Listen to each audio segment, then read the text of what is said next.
Hola a todos, sean bienvenidos una vez más al canal de Papalopoulos. En este caso les traigo un interesantísimo artículo donde se detalla cómo la obra original del Eternauta fue sujeto de una estafa que tuvo en vilo tanto a Westergerd, el autor original, como su posterior viuda, y que llevó a una prolongada batalla legal que recién se resolvió en la década de los 2010.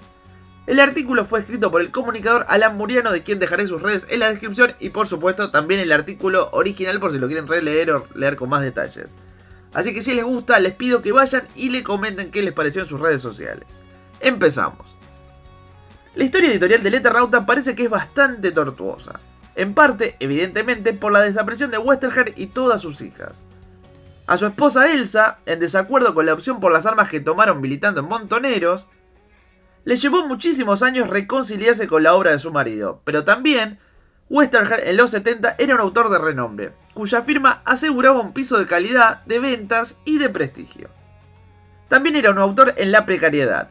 Desde el cierre de su propia editorial Frontera en 1960, le vendió los derechos intelectuales sobre los personajes que había creado el imprentero Ramírez, entre los que estaba incluido, por supuesto, el Eternauta, que parece que lo cagó para pagarle una deuda a él y a sus dibujantes. Durante la década siguiente iba a vivir, diríamos hoy, como escritor freelance. El mismo Ramírez lo contrató para seguir creando personajes.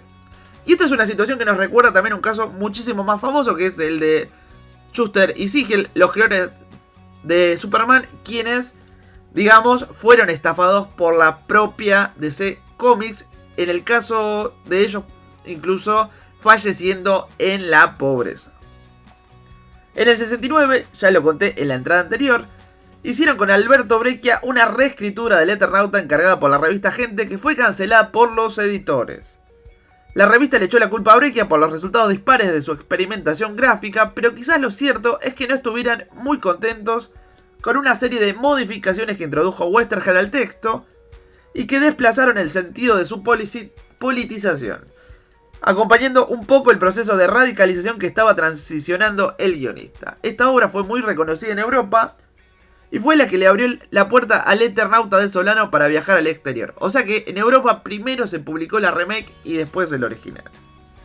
Cuestión, en 1974, Alfredo Scuti, un tano medio piratón, fundó Ediciones Record y contrató a Westergerd para que sea el estandarte de su revista, que se publicaría simultáneamente en las dos orillas, en Argentina y en Italia, con lo cual la compra de los derechos internacionales también fue un asunto clave.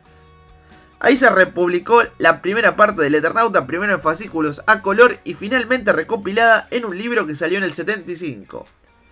Y ahí empezamos con los problemas, porque parece que Scuti lo había cagado con la sección de derechos, y después el viejo pasó a la clandestinidad, y lo que vino después es desagradable, no solo por la desaparición de Westergerd, sino también porque Scuti aprovechó para apropiarse de las ganancias que se recaudaron con el Eternauta pasando por encima de Elsa, a quien le pagó solamente $32.000 por los derechos, y después, en un pasamanos, se los vendió a su imprentero por 4 millones.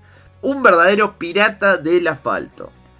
Ella encargó a finales de los 90 un proceso legal que fue lento, incluyó al menos 3 juicios y se resolvió recién en el 2018, y a nadie le sorprende porque nuestro poder judicial es una completa porquería. Entre medio, al menos hasta el 2006, Scuti manejó apretando a la gente que quería encarar algún proyecto, mostrándose como el poseedor oficial de los derechos de marcas y de autor, con lo cual tampoco es que hubo circulación editorial del Eternauta. Y acá podemos relacionarlo con un video anterior, que fue el del grupo de desarrolladores que hicieron un fangame del Eternauta y que recibieron una carta de cese y desista del propio nieto de Westergerd. Ahora sabemos, con más contexto, que en realidad probablemente su desconfianza o su molestia era porque estaban atravesando este proceso legal. De hecho, acá nos aclaran que recién se llegó a resolver en el 2018 y toda esta cuestión del juego fue en el 2012. Retomando. Lo cierto es que en el 2006 se destrabó algo de lo legal y Toei Editores compró los derechos. Publicó todo lo que había hecho Westergerd hasta su desaparición y lo que después había intentado encarar Solano desde mediados de los años 90.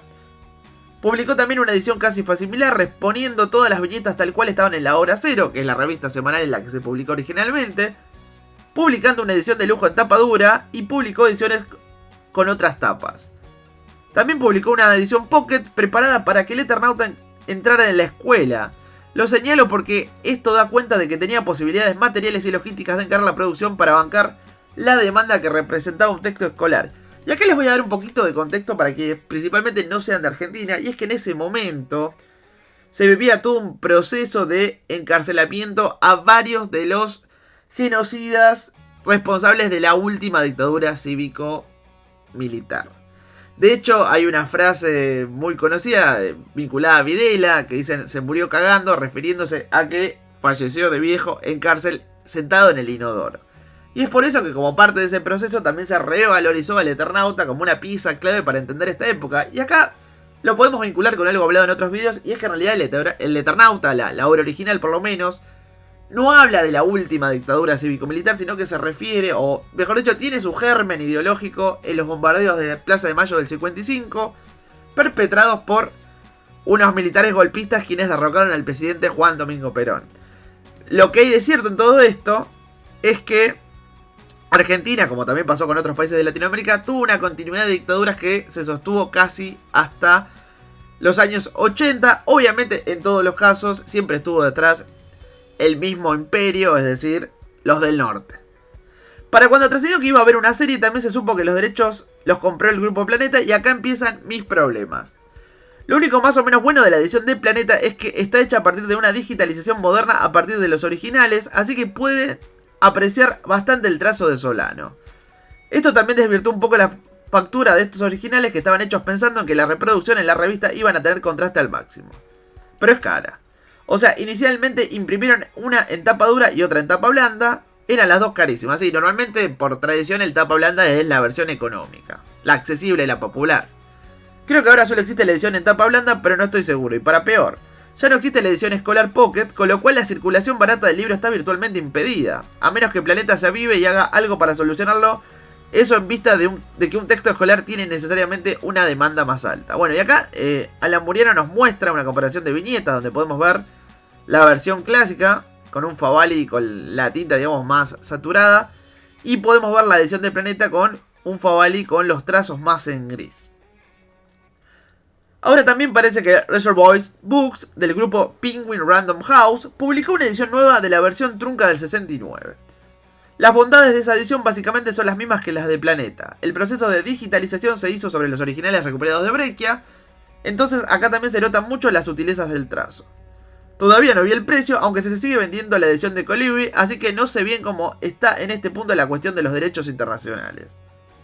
No obstante, al punto de todo esto, que quiero decir es: la posesión de los derechos del Eternauta está completamente extranjerizado, con lo cual también se extranjeriza la extracción de valor sobre la edición de libros, al menos porque no sé cómo es la cuestión de la marca del Eternauta. Bien, entonces, resumiendo todo lo anterior, una vez se resarció a los herederos de Westergert por las estafas sucesivas y una sentencia judicial del Poder Judicial argentino le restituyó los derechos plenos en el 2018, el Grupo Planeta los compró para su edición en español. O sea, no solamente compró para imprimir y distribuir los libros en España, sino también evitar que cualquier otra editorial de otro país hispanohablante, es decir, Latinoamérica, que no sean ellos, negocie los derechos con los herederos de Westergert e imprima y distribuya los libros en su país, que fue básicamente lo que estuvo ocurriendo hasta ahora. Y hay que ver el asunto con la versión del 69 que imprimió Random House. A priori, estos dos grupos editoriales transnacionales se repartieron el botín. El primer análisis que escuché por acá fue que el editor argentino que tenía los derechos no alcanzaba a escalar la producción y organizar la logística para el tamaño de la operación que significaría la salida de la serie de Netflix. Recordemos que, sin tirar manteca al techo ni nada parecido, este editor mediano, como todos los editores argentinos, organizó una tirada para las escuelas. Bueno, malas noticias. El primer comentario que tuve fue que la distribución del Planeta es habitualmente deficiente en cadenas de librerías. Digamos, si así se manejan con Cúspide, que es una de las librerías más importantes de Argentina, una cadena, imaginemos con Libros Te lo Violado. Esto es una expresión que se refiere a algo que es muy chiquito o muy irrelevante. El segundo es que para ir a la feria del libro, con un stand, un librero pidió 50 copias y le llevaron 15. El segundo comentario fue cuando salió la serie. El mismo miércoles 1 de mayo, el stand de Planeta no tenía copias del libro, llegaron al día siguiente, una semana después de iniciada la feria. Y por lo que me cuentan ahora, la dinámica es que les mandan de a puchos, o sea, de cantidades pequeñas y reducidas, tipo 2 cajas, se agotan y reponen 2 cajas al día siguiente y así. Quiero ser claro con lo que voy a decir. Son una manga de cachivaches. Y entonces esto me pone un poco paranoico. Si tenían por seguro que con distancia de 7 días empezaba la feria y después estrenaban la serie, ¿qué carajo costaba planificar una tirada de 100.000 millones de ejemplares, o un número razonable, por supuesto, previendo que la demanda iba a escalar abruptamente? Entonces, lo que parece es que 1. No les importaba el mercado argentino. 2. No consideran que puedan extraer una ganancia de acá y por lo tanto 3. Los derechos no los compraron para hacer un negocio, sino para impedirlo. Suponiendo que en algún nivel de la economía la teoría del derrame funciona, cualquier emprendimiento que derrama del Eternauta ahora hay que negociarlo con gringos, con lo cual se complica la reinversión en otros negocios a partir del plusvalor que se pueda sacar de ahí. ¿Estoy sobregirando? Puede ser. Pero también estoy convencido de que el esquema editorial europeo, y es inascindible el concepto Europa dinámicas imperiales extractivas, le conviene que acá no florezca demasiado una industria. Descontemos nuestros propios desaciertos desde ya, porque así se puede llevar por chirolas la mano de obra calificada que se forma acá. Les conviene que nuestros autores acá ganen poco en pesos para ellos mismos pagarles poco en euros y prefieran ser precarizados en moneda extranjera por el cambio favorable. Y con el tema de Eternauta también les conviene por una cuestión glotopolítica. Hace unos cuantos años leí un texto de Josefina Lotmer citando un estudio de José del Valle que afirmaba que la totalidad de los objetos editoriales en idioma español comercializados alrededor del mundo representan el 15% del PBI de España.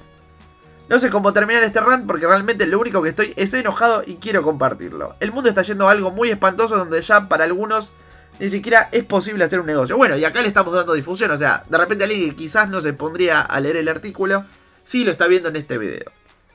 Bueno, si llegaste hasta acá, gracias. Es probable que esté escribiendo textos un toque más largos de lo que alcanzaría a sostener mi propia atención. Intentemos que este sea un espacio para desconectar unos minutos y enfocar en algo que no sean las notificaciones del WhatsApp. Por eso yo las tengo desactivadas. Yo mismo me lo planteo así. Espero que hayan visto la serie del Eternauta y se hayan emocionado como yo.